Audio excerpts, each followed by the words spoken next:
At the end of my video on Eternal Champions, I said, with a touch of melodramatic exaggeration, that the next game I looked at would be one that nearly tore apart my family. And that video is still coming. It'll be the next one I upload, honest, barring some unforeseen catastrophe. But the thing is, every now and then I find myself in a mood where all I want to do is play fighting games. It's an addiction that comes and goes and never hangs around long enough for me to actually acquire any fighting game skills whatsoever. But after spending some time playing Eternal Champions and looking back at Street Fighter 2, that's the mood I find myself in right now. I bought a bunch of cheap, relatively obscure fighting games in the recent Steam sales, and I even forked out for the latest Season Pass for Tekken 7. And I don't think I've ever bought a Season Pass for a fighting game that wasn't on sale, let alone before all the new characters had been announced. So I'm going to channel my current addiction into a video about some of the more obscure Mega Drive fighting games. Although, honestly, some of them aren't that obscure at all. I guess what I basically mean is that these are some fighting games that aren't Street Fighter 2 or Mortal Kombat. Well, let's get going. First up, Art of Fighting. Okay, I still remember the review of this game that appeared in Mean Machine Sega. They hated it. They gave it a 24 out of 100 and said it was, quote, devoid of any plus points whatsoever. And I know that the Art of Fighting series is not generally considered to be developer SNK's finest achievement, so my expectations are set very, very low. And, I'm not sure if it's just because I was expecting something absolutely dire, but I don't hate this. In fact, you know what? I quite like it. The gameplay is solid in the way that SNK fighters tend to be. It's not flashy, it's not as fast or as frantic as some other fighting games, for instance the Mega Drive version of Street Fighter 2 on the higher speed settings, but the combat feels impactful and it flows surprisingly well, and that's despite the fact the animation is admittedly pretty stilted. The graphics otherwise are basically decent, the backgrounds are average, and the character designs are, like the gameplay, solid but not flashy, as is fairly typical for SNK. And honestly, I'm okay with that. There's nothing wrong with a fighting game that tries to be a bit more grounded, not if the gameplay works well. The enemy AI is, well, it's okay. It doesn't feel too cheap, it does a reasonable job of providing a dynamic combat experience. And unlike Eternal Champions, it's not so brutally difficult that I can barely win a match. And there is at least one element that, regardless of what Mean Machines might say, I consider to be very much a plus point when compared to Street Fighter 2 and Eternal Champions. This game has a forward and backward dash, and that's something I find I really miss when it's not present in fighting games. Also, the bonus stages in this game serve a purpose greater than just increasing your points tally. If you complete them successfully, your character actually gains a boost to their skills, or even unlocks a particularly strong special move. It's just a small thing, but it adds a bit of extra interest.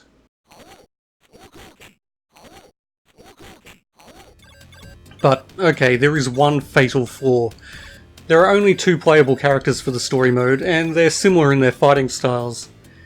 If you want to play as any of the 8 other characters, you can only do that in the 2-player mode, and there's no versus CPU mode, so unless you want to just beat up a stationary punching bag of an opponent, you need a friend. And, as has been established, I don't have any of them.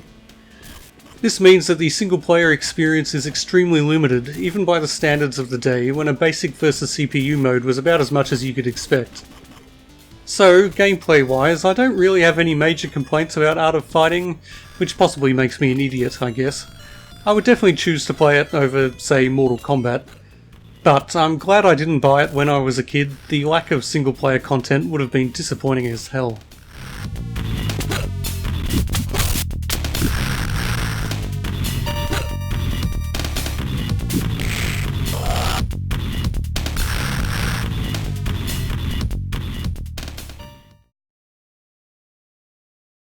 Rise of the Robots. Okay, this one isn't so obscure. In fact, Rise of the Robots is a notorious gaming failure. But maybe it's been unfairly maligned? If I can get enjoyment from Art of Fighting, a game that scored 24%, maybe I can see past its flaws and find something to appreciate? No. Now this is a game with no plus points, other than some technically impressive graphics. These character intros almost count as full motion video on the Mega Drive. But I really need to emphasize the word technically in the phrase technically impressive, because this game is ugly as sin, and no amount of ray tracing technology or quasi-FMV is going to change that. The gameplay is abysmal. The game, and I'm going to use that word again, is technically playable. I mean, you can press buttons and your character will do things, so there's that. But the attacks well, there's just nothing to them.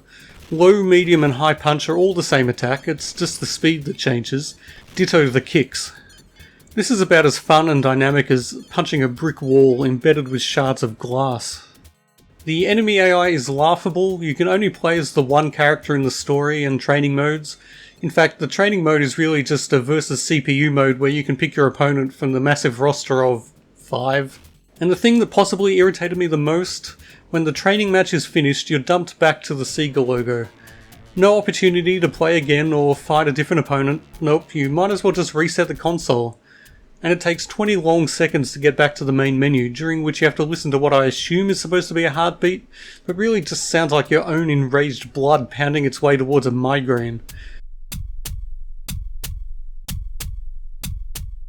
Or maybe that's a stroke? Maybe I should seek medical help. Many of this game's problems can be put down to technical limitations, but making you pointlessly sit through 20 seconds of logos and irritating sound effects, that's just a bafflingly terrible design decision. Inexcusable. The 2-player mode is just pointless. Player 1 is always the cyborg, the main story character. Player 2 can pick one of the other 5 robots, although apparently there's a cheat code to also play as the final boss of the story mode. This does not make for a fun or balanced 2-player mode, which might have been this game's one saving grace. Instead, it's just a festering boil on a hairy wart surrounded by a suppurating wound. Anyway, I can safely report that this game is even worse than I expected.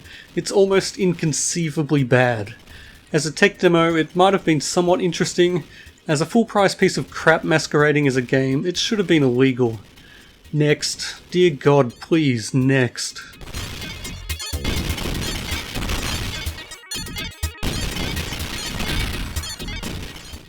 So, Primal Rage. Again, not such an obscure game. It's remembered fondly by quite a few people, but I've never played it in any form. In fact, for a long time I didn't realise that Primal Rage and Killer Instinct were different games. So, let's see what I make of it.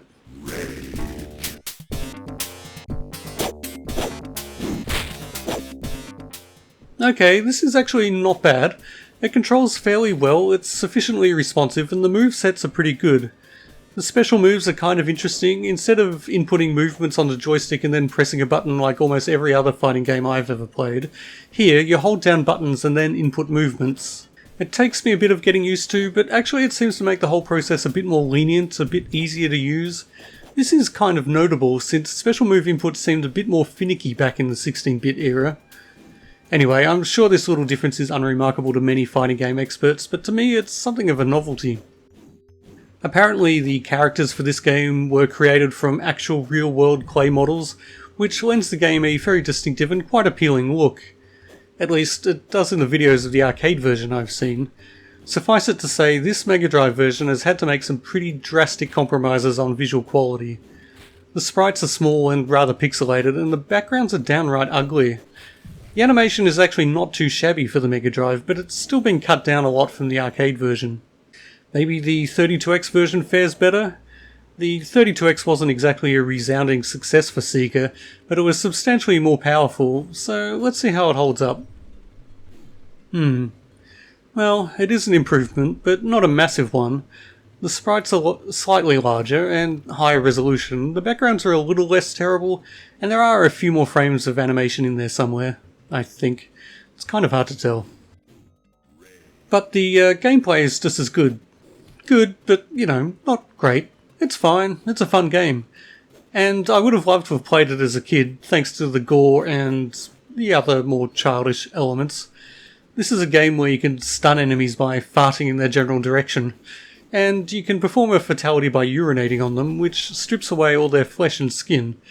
Yeah, back in the day, I would have loved this. Now, of course, I'm far too mature to be amused by such things. Eh.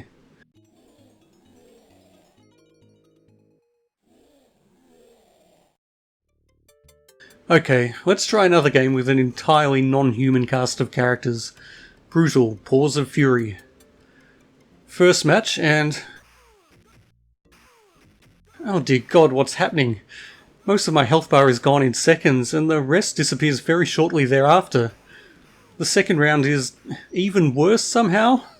Wow. And I am on the easiest difficulty setting here. That was just insane. I can't even comment on how the game feels to play. So far I've spent all my time being pummeled into the ground. I don't manage any better on the second attempt. With a little perseverance, however, I discover that button mashing is a strategy that can, if you're lucky, pay dividends. And I mean genuine frenetic button mashing, just randomly hitting the 6 attack buttons as rapidly as I can. It allows me to make it to the second round at least, but you only get 3 continues and that's where my journey ends. I'm given a password and I'm being told that I haven't learned any special moves yet, so I assume there's some sort of progression system in this game. And maybe it's great. Maybe it turns the game into a compelling, addictive experience. I'm not inclined to find out right at the moment, given that on the few occasions I've been actually able to control my character in between getting the crap beaten out of me, the gameplay seems rather mediocre. It's not what I'd call responsive, and even if I wasn't spending most of my time looking at a game over screen, I don't think I'd find it fun. But there's a 32X version too, so with a sense of dread I'll check that out too.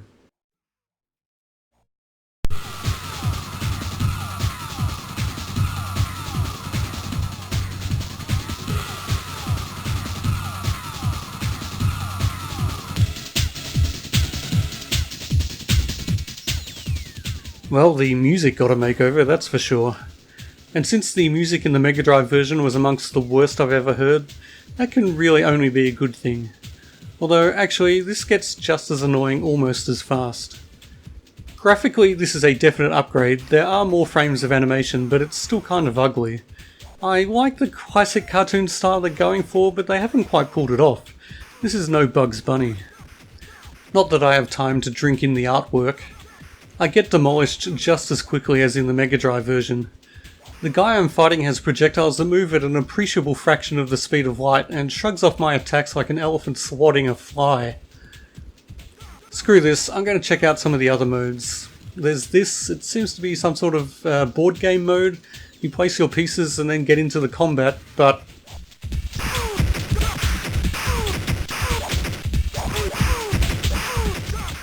okay, what the hell was that?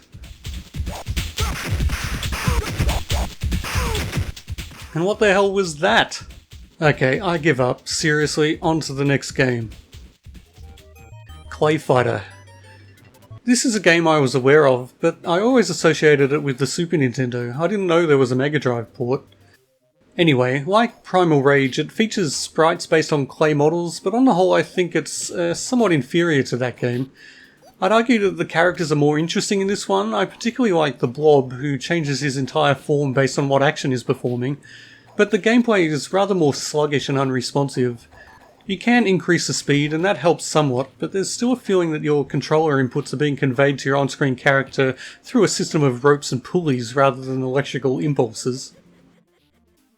Despite the outlandish characters, the combat is actually fairly traditional fighting game fare, and is fundamentally solid.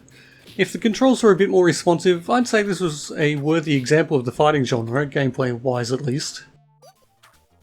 Graphically, it's pretty ugly. This is partially intentional, as the characters are clearly designed to be grotesque rather than live, athletic, superhuman fighters. And that's okay, I have a fondness for the grotesque, but there's a fine line between appealingly disgusting and just plain unappealing, and some of the characters fall well short of that line. The backgrounds are pretty abysmal, there's zero artistry to them. They mostly look like something created in MS Paint and then daubed with a colour palette chosen by a blind Doberman. Ultimately though, I do kinda think there's a gap in the modern market for some sort of claymation-based fighter. Apparently there was going to be a reboot of Clayfighter, but it was cancelled a few years ago. Shame, really.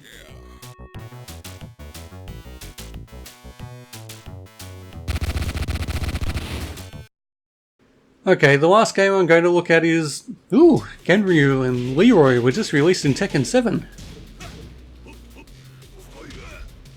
Oh, better not let myself get too distracted. And actually, this next game is about as close as you can get to Tekken on the Mega Drive. It's balls. And that's not my judgment on the game, that's just its title. That said, this is a game I did actually play back in the day, and although I quite enjoyed it then, I really can't imagine it's aged well, so I'm prepared to hate playing this. Except, I don't. It's actually kind of fun. Obviously it's a very different type of game to the previous ones I've looked at in this video. Those were strictly 2D affairs, but this one had the audacity to attempt a foray into the mythical third dimension.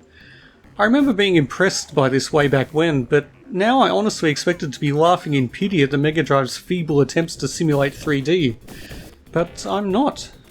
More than the admittedly primitive graphics, it's the movement system that sells the illusion of depth. The characters in this game actually move more freely around the combat arena than in modern day Tekken. Obviously it's a deliberate design choice to make the characters in Tekken a little bit more difficult to maneuver freely around the arena. If it was too easy to run around evading your foe, that would make for a very different sort of game. But here, it works surprisingly well. The combat itself is quite basic, but also works well. There's just a punch button, a kick button, and a jump button. Having a jump button is quite unusual for a fighting game, but it's a good choice here, as the joystick is required for the free movement system. The graphics are, well, again, they're a long way from anything you'd see in a standard fighting game, but I have to say they do a good job. Considering each character is just made up of a couple of dozen, well, balls, the animators have managed to pack in a remarkable amount of character.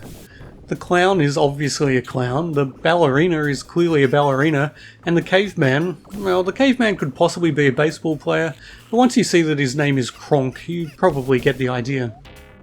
Nevertheless, there's no getting away from the fact that balls is a relic of the past. It's nowhere near as cringe-inducingly primitive as I expected it to be, but now we have these wondrous little miracles known as polygons. This game's ball-based universe is definitely obsolete.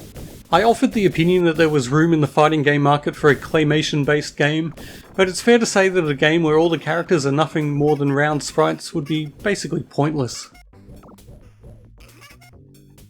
Time for a quick addendum. Under extreme duress, I persuaded one of my fellow doddering old men to spend a bit of time trying out the two-player modes of a few of these games. First up, because I believe it's best to spread the suffering around, I make him play some Rise of the Robots.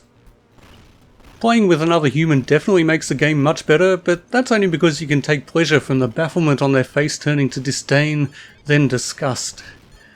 The game itself remains as terrible as ever. Since the AI opponents in Brutal were unspeakably, well, brutal, I make him try that next, in the hopes that I can finally get some decent victories in that game. But somehow he manages to beat me 3-1. Maybe I'm just really terrible at this game, like even more terrible than I am at most games?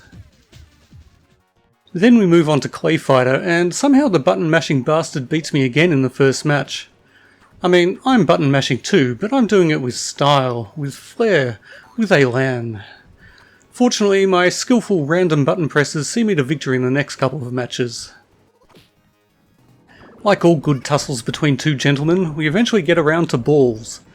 And this confirms my view that, despite its obvious limitations and obsolescence, this is the best of the games I've looked at here.